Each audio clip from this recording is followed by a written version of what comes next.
What's up guys, I hope you're having an amazing day. My name is Julian Skurani, and if you're new to this channel, I make photography and videography related content here, so if you're into that kind of stuff, consider subscribing. This is actually my first time owning a 70-200mm lens, and I already went on some short photo walks with it, and I'm really looking forward to shooting with it more because I enjoy it so much. But before that, I wanted to share with you my first impressions of the lens and also talk a little bit about all the different rings, the size, all the switches, and generally the specs and the results that you can get with this lens. Spoiler alert, I absolutely love it. Let's start off this review by addressing the elephant in the room, the size of the lens. You all want to know how small and compact and lightweight this lens is, so this is what it looks like next to my RF 24-70 F2.8. It is bloody amazing to see how Canon managed to make this lens so small and lightweight. This means that I can carry this lens with me when I want to go outside the same way that I would carry my 24-70 lens, in the same pockets attached to the camera in my bag, and I don't need to rearrange the camera bag just to make a new pocket for this lens every time I want to go out with this versus the 24-70, which I'm filming on right now. I can just use the same pocket all the time, and that saves so much time and it's bloody brilliant. And I'm talking a bit high about it, but just if you look them side by side, you have the 24-70mm at 24mm, and it is almost the same height as the 70-200mm at 70mm. If you zoom the 24-70 to 70mm, then that lens actually gets a bit taller than this lens. Yeah, it's just super practical. I actually got this from MediaMarkt, and so when I went to the store myself to pick it up, the guy just unboxed it for me and showed it to me on the spot to see what it looked like. And then I asked to hold it myself, and when I hold it in my hands and I tried to lift it, it went like my hands weren't prepared for it to be so lightweight, because it felt almost the exact same weight as my 24-70 does. And in fact, if we want to talk about numbers, this lens is only 19% heavier than the 24-70. So when I say that you don't feel the weight difference, then I really mean you don't feel the weight difference. The only thing might be that when you zoom out, which obviously you have to go to 200mm, so it has to zoom out, then you might feel, then it's obviously more front heavy than the 24-70. But when you want to carry it around, it's just the super practical lens for a 70-200 range. It's just amazing. And when this lens came out, it was actually the shortest 70-200mm f2.8 lens in the world. I don't know if that's still true, but it might as well be, because how much shorter do you want to get? I just made some measurements of the lens myself, and so I'm gonna put those numbers now on the screen so you can see pretty much how big it is.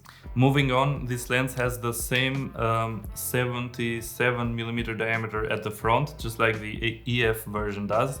And it's smaller than the 82mm like the 24-70 or the 15-35 has. On the body of the lens we have three rings. There is the one here for the zoom, there is one here for the autofocus, and the one at the back is the control ring. It is the exact same rings as the 24-70, but the difference is that they are arranged differently, because while the focusing ring is in the middle at both of them, these two have switched places.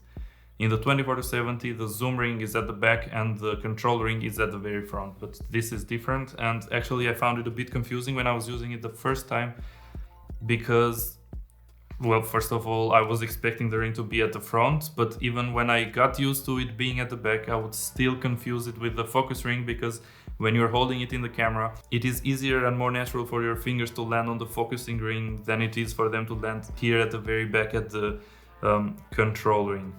So I did find that a bit confusing, but I guess it's not a big deal. I'm gonna have to get used to that. Now, except for the rings, there is also 5 switches on this lens. You get the usual 3 switches, which is right here, you get the autofocus and manual focus switch. Then you get the stabilizer on and off switch here. And then you get at the back the lock switch, so you can actually lock this lens in place so that it doesn't move when you're transporting it in the bag, or when you're carrying it, I don't know, hanging it, for example, on your camera so that it doesn't fall outside. And in addition to those 3 switches, it has 2 extra ones. So you can actually choose that this lens focuses on the object through its entire focusing range, or you can just flip this switch here and then make the focus range go from 2.5 meters to infinity, which means that objects that are closer to 2.5 meters will be ignored.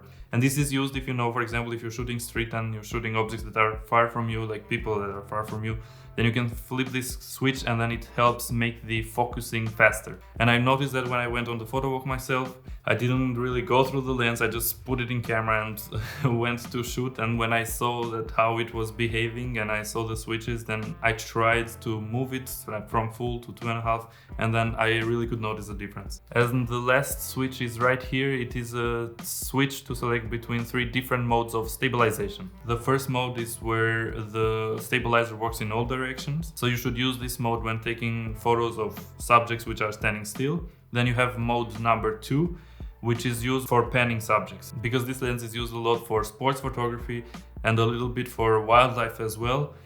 You have a lot of times in sports panning subjects. So if you go to this mode, then it's gonna stabilize when you're panning, for example, horizontally, then it's gonna stabilize the jitters on the vertical axis. If you're panning vertically, I don't know, if you're shooting an airplane or something, you know, that they make some maneuvers like that sometimes. Whatever, that's not the point what you need it for, but that's how this works. If you pan it vertically, then it's gonna stabilize the jitters on the horizontal axis. And then the third mode, it works the exact same way as the second mode, but the stabilizer only works during the exposure time. And this mode is best recommended to use for subjects with change directions all the time. Like, I don't know, could be ice skating, for example, or if you're shooting a football game or something of that sort. Now, we talked a little bit about the focusing distance before, and this lens has actually a pretty good minimum focusing distance of 70 centimeters. And it is especially good in comparison to the EF version, which has a 1.2 meters minimum focusing distance. Also, the magnification of this lens is 0.23x versus the EF version, which is 0.21x. And for those of you who don't know, that is just a coefficient to multiply the size of a subject in real life versus what it appears on the sensor of the camera. So for example, if you have a 1 centimeter subject, the biggest you can get it on the sensor is 0.23 times 1 centimeters, which should be 2.3 millimeters if I'm not mistaken. Anyways, it is better, so the subjects will appear larger than the EF lens. To be fair, it's not a very big difference, but you know, better is better. As you saw in the beginning, this lens also comes with a white lens hood, which you can actually mount at the front. What's so cool about this is that it has a window here at the front. And if you open that window, then inside here you can adjust your variable NDs or circular polarizing filters. You can also fit it backwards, like you can do usually with lens hoods, and then it looks a bit bulkier, but it's at least in the same small size. And it even fits inside of this tripod mount. Speaking of which, let's take this hood off. If you're shooting at 70 millimeters and you have it on a tripod, then it doesn't make a big difference to the 24-70, for example, so that should be fine. But once you zoom in, then the whole setup gets quite front heavy, so it's better to mount it right here. And the lens comes with this tripod mount. The way this works is that you can just rotate this knob here, and that is going to free it. And then from there you can either rotate it, because it has some marks here, and then you can have it, for example, if you want to have your camera mounted vertically on the tripod, or if you just go and loosen it all the way and then pull it out, and you can also remove the tripod mount completely.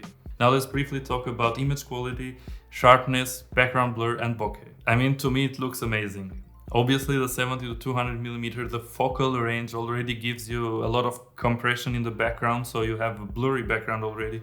But then when you add to it the 2.8 aperture, then I don't know, you just get beautiful results. And sharpness is also pretty good in the center as well as in the corners of the image. You know, being an RF mount where the back of the lens sits very close to the sensor, you should expect good sharpness on the corners as well as in the center of these lenses. Overall, I think Canon with this lens managed to do a really good job because when you make an externally zooming lens, it is very difficult to maintain the sharpness and the image quality in general. I think they kept the image quality very well, so I'm super happy with this lens and I'm looking forward to shooting with it more. So some people might be worried because of this it's not as resilient as an internally zooming lens.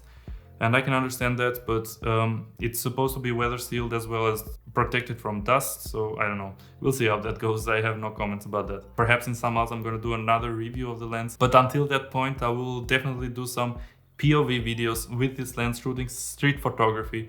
So if you don't want to miss those kind of videos, and if you also like this video and this review, then please do make sure to subscribe to the channel so that we see each other again. And I would also very much appreciate it if you would like this video. Also, if you have any questions, things like that, just make sure to leave them down below. And now I'm going outside to shoot more with this lens.